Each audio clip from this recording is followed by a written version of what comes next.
парти денови организираше собир близу Конгресот за да изврши дополнителен притисок врз републиканците за кратење на буџетот, говори организаторката Джени Бет Мартин. Ние ќе раководиме како американски народ доколку луѓето кои ги избираме не знаат како да го сторат тоа.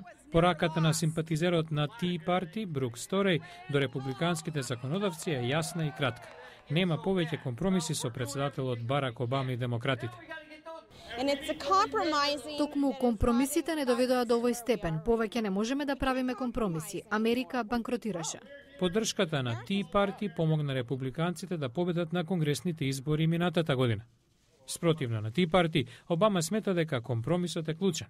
Економијата само што започна да се опоравува и да се отвараат нови работни места. Најмалку ни треба нарушување предизвикано од затворање на владата. Но барем за сега, председателот на представничкиот дом, републиканецот Џон Бејнер, не е задоволен од скратувањето што го понуди Обама.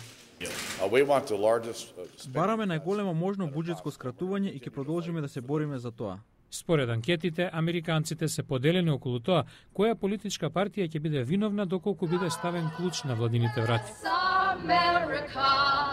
А во Tea Party подлекуваат. Ќе се враќаат во Вашингтон да вршат притисок врз Конгресот се додека тоа биде потребно.